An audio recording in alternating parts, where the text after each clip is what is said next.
people who you started your life off with and what success does to them. People look at you strange saying you changed, like you worked that hard to stay the same, like you're doing all this for a reason.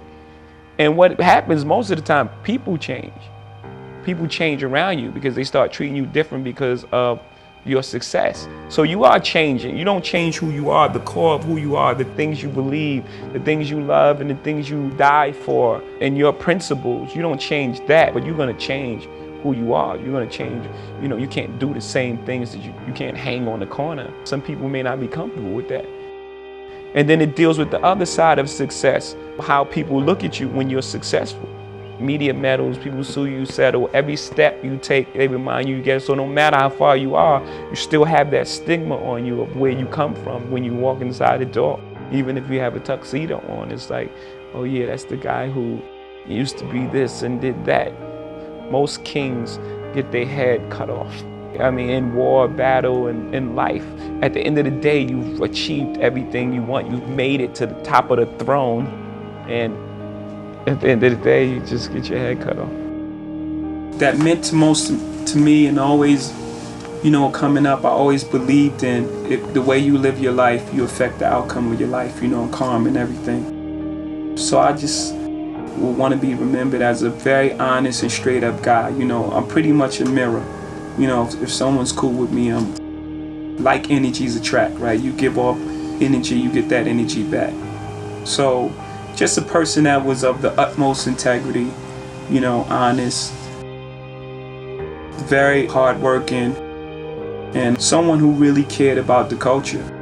Because at the end of the day, I mean, that's what I'm pushing everyone for. Because this thing right here, this music thing is a thing that I don't think everyone figured into the equation, right? Because, you know, you have projects and you have, you know, certain people sectioned off in certain areas, and you have better schools here and worse schools here. And, you know, this whole thing was like a chessboard again.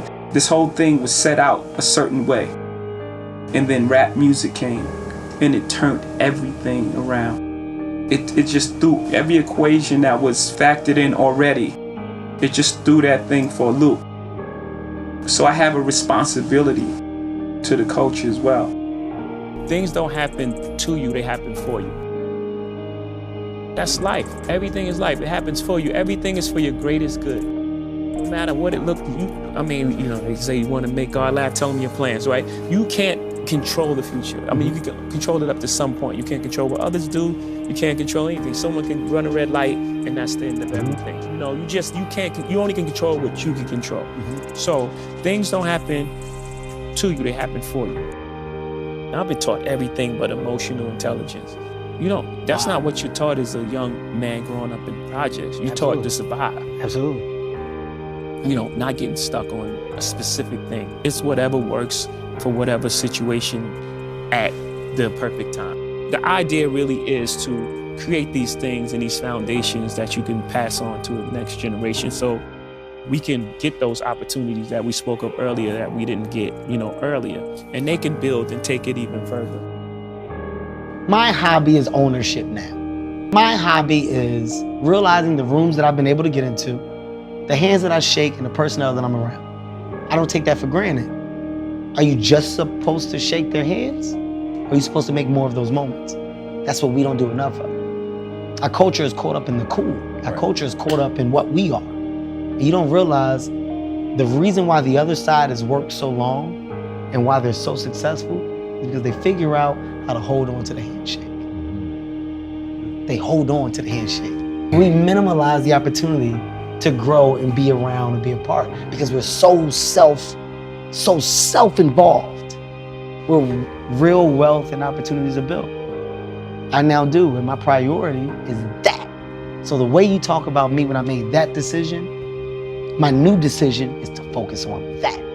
Right now I'm chasing what's the thing that I can build that will last and that other people can come through and other people can say, I went through this tunnel and this propelled me to doing blah, blah, blah. How many jobs can I create in here? You know, someone sees someone doing something and then say, you know, I want to do the other version. I want to do the Burger King version of this McDonald's idea. And then it's not based on their love and passion of what they want to do. It's based on getting the look that makes people think we're equals. Yes.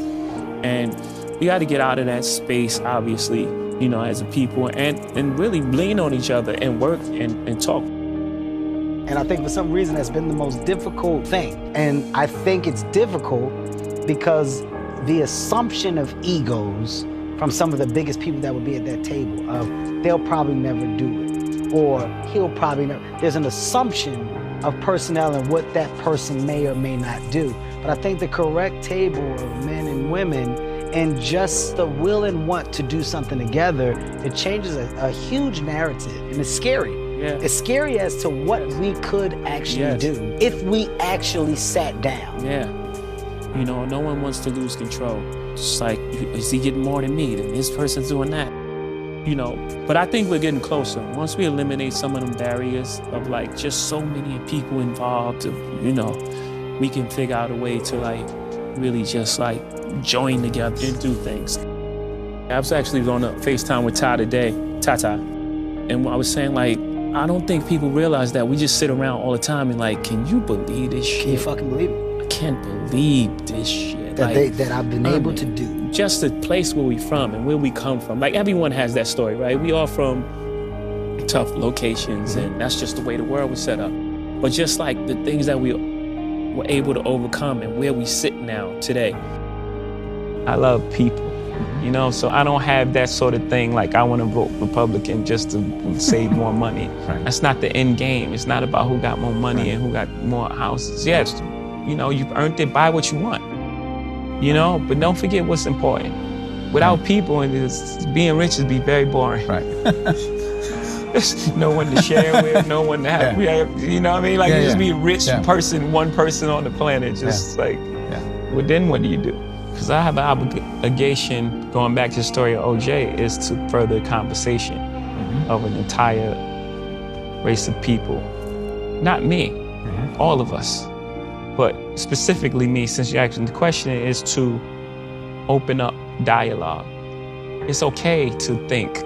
It's okay to be smart. You know, there's a time where people was like, you talking white. It's like, what does that even mean? I know words. Intelligence is not a tribute to color. And I'm sure you've heard it growing up many times. You're speaking white, like what? Speaking like I know words, and it's okay, it's fine. You know, so I have an obligation to further the conversation in all ways. You know, our stature in America, our emotional maturity, and so on and so forth. It's humbling at the same time. It's like, you know, it's what you've been charged with in life. Right. And I believe since the beginning of time, the poets have been charged with that. Like, it was the poets that's explaining the emotions and making these songs that people are like, oh, that's what I feel. Right. When you go into Survival One, what happened? You shut down. Right. You shut down all emotions. Right. So even with women, you got shut down emotionally, so you can't connect. And then now all things happen from there. Can't connect because of the way you feel about yourself, you mean? Yes. In my case, like, it's deep. Right. And I've done it from the beginning of my career. Two things, you know, one, no one knew the characters, so it wasn't as impactful, you know, and two, it wasn't coming from a place that was as evolved. And it's very difficult, you know, it's hard. It's hard to hear songs back. It's hard to perform songs, but I feel it's the most important work that I've done, and I'm very proud of it. The effect that it's having on people. And even like the studio sessions, you know, we were having 4-hour conversations after playing one song. I learned so much about people that was around me, just my friends. I learned things about them that I didn't know. You can't sacrifice others for your life. You know, there's a karmic debt that has to be paid. Had I had the level of consciousness then that I have now, things would have turned out differently. And just knowing that, I definitely want everyone to know that. I walk in representing hip hop. You know, I don't try to hide that or try to, you know, talk different or, you know, or hide the fact. That's where I came from, you know. You hip hop guy, you're different. No, I'm not different, you know. I mean, I'm different as an individual, but a lot of people haven't had conversation with everybody in hip hop. Usually it gets categorized as you guys. All of you guys is this one thing, and that's not true in any field, you know? So when people talk to me and they say things like, you know, you're not like those guys, it's like, that's not true. You should have a conversation with those guys.